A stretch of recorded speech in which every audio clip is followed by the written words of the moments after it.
dia que passa, o mundo se torna mais erotizado. Cada vez mais parece que todo mundo só pensa naquilo, como se aquilo amenizasse, camuflasse a palavra sexo e tudo que gira em torno dessa corrida louca e desenfreada para ter relações sexuais por aí, como se fosse algo rotineiro, como pegar um ônibus ou qualquer outra atitude banal. Na verdade, a própria humanidade não colabora para ser o contrário. Hoje tudo é sexo e ele está em todo lugar. Nas propagandas, nas novelas, nos cinemas, nos programas de rádio e televisão. Cá entre nós, na mídia toda, em toda parte. Nas ruas, nas esquinas. Quem nunca passou por um constrangimento assistindo televisão com os pais? E aí você pensa, meu Deus, não tinha necessidade nenhuma daquela cena. Podia ter parado no beijo e olhe lá. Então quero dizer, o sexo, não na sua qualidade divina, mas assim diminuído, com letra minúscula, porque se tornou apenas a mecânica sexual, está por toda parte, desequilibrando lares, com doenças e traições, ferindo pessoas e atrapalhando missões. Está invadindo a infância e se intensificando na adolescência sem equilíbrio ou sentido. Isso é um problema. Por isso, hoje vamos falar sobre sexo. Para entender a importância e a natureza divina desse assunto, usaremos como estudo e referência o ensaio literário do escritor Paiva Neto, Evangelho do Sexo, e ele nos chama a atenção. Hoje se confunde amor com sexo. Sexo é bom, mas sem amor, conforme destaco anteriormente, enfara. Pior, torna-se ameaça de doença venérea transmissível. Quem ama não vai buscar distração lá fora, pondo em perigo a quem nele confia. Por isso é urgente integrar sexo e amor e casamento. E mais, é no terreno do espírito, e não entre as pernas da fêmea e do macho, que se encontra a sede do amor. O sexo é apenas uma faculdade da Universidade Amor, que cuida do mais elevado sentimento que pode envolver a alma. Assina embaixo. Sexo é compromisso, é uma consequência do amor e da missão que você aceitou ter no mundo espiritual com aquela pessoa, com quem instituirá uma família. Sim, as coisas precisam estar ligadas umas às outras. Sexo se faz com quem se ama verdadeiramente. Por isso a importância de não confundir amor com desejo, com carinho por uma pessoa. Carinho não sustenta um lar, desejo não sustenta uma família. Amar é amar, não é um bom dia. É compartilhar sua alma, seu coração e mesmo seu corpo. Isso é tão sagrado, tão espiritual, que não se entrega para qualquer pessoa. Antes do sexo, existe o respeito, o amor, a entrega, a lealdade. Esse é o nosso tesouro, que precisa manter-se vivo e sublime.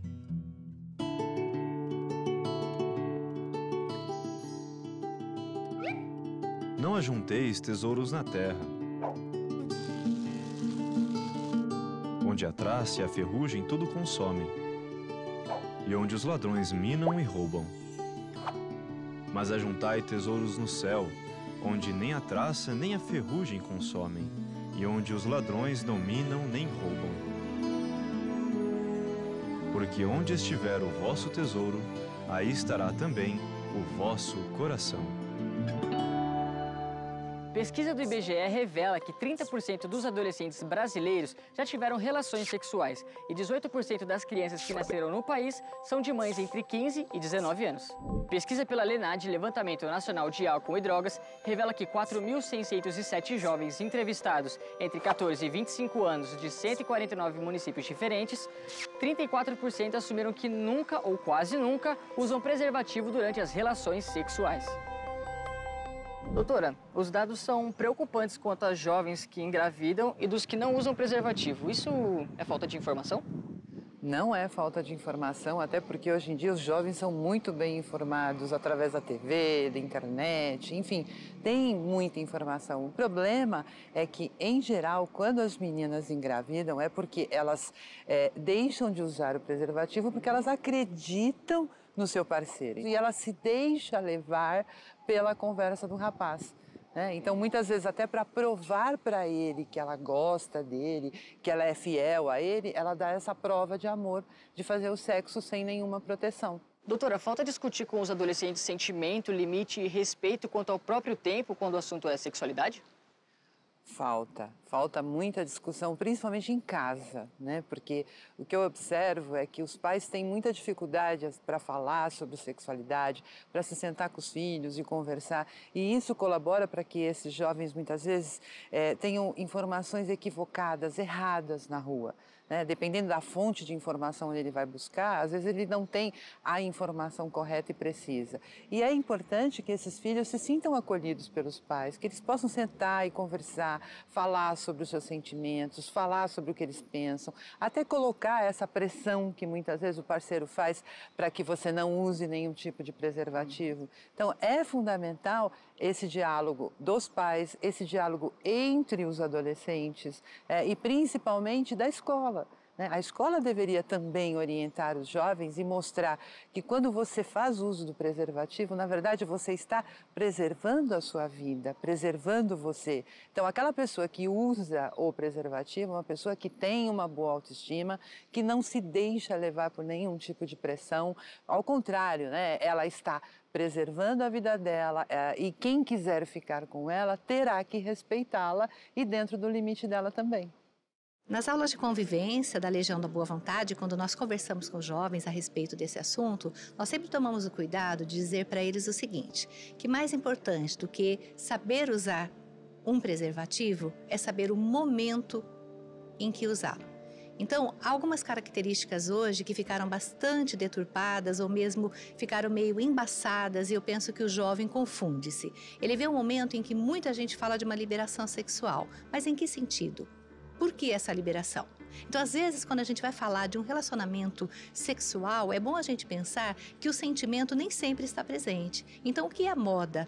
Ter relacionamentos sexuais ou ter alguém que a gente ame? O que eu quero para mim? Então, neste momento, o diálogo na família vem bem a calhar e eu acredito que é sempre importante, desde cedo, uma conversa muito aberta, muito franca. O educador Paiva Neto nos fala, a transparência na condução dos assuntos na família, ela é fundamental, porque quando eu sou transparente, eu vejo, por exemplo, alguma coisa na mídia e comento com meu filho, com a minha filha, o que você achou disso? Nossa, né?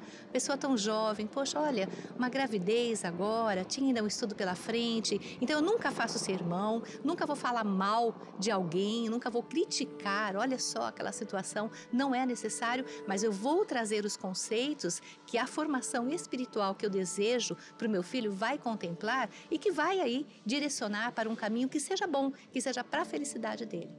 Quando a gente pensa, por exemplo, em alguém para a nossa vida, a gente não pode pensar que a gente vai estar andando numa esquina e vai tropeçar com alguém.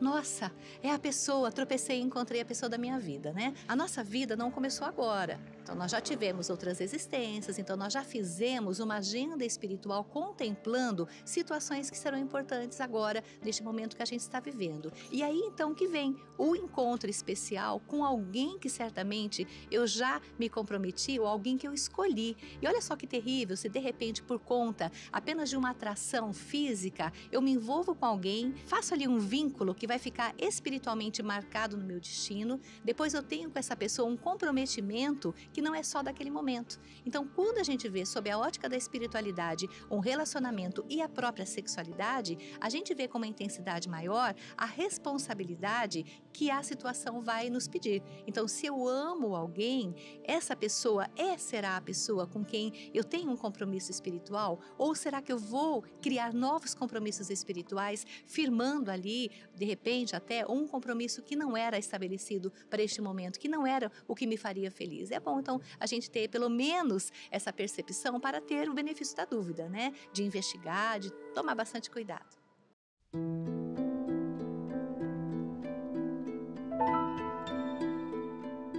O desejo sexual é o mais poderoso de todos os desejos humanos.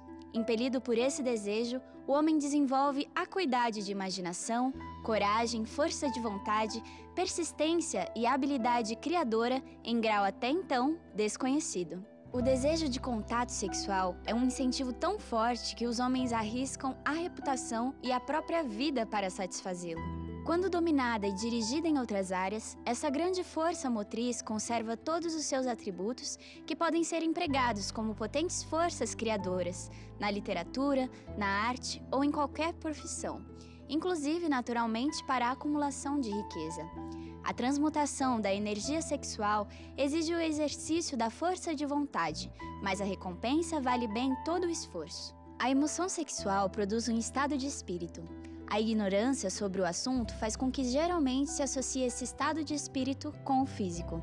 E em virtude de influências, às quais está sujeita a maioria das pessoas quanto à aquisição de conhecimento de natureza sexual, o lado físico prejudica o espiritual. Meu estudo revelou que a principal razão pela qual os homens não vencem antes dos 40 anos é a tendência para a dissipação das energias, por meio dos abusos na expressão física da emoção sexual. A maioria não sabe que a força do sexo tem outras possibilidades de importância transcendente, muito mais importante que a mera expressão física. Eis o fato: os que fazem esta descoberta só chegam a ela depois de terem desperdiçado muitos anos de vida.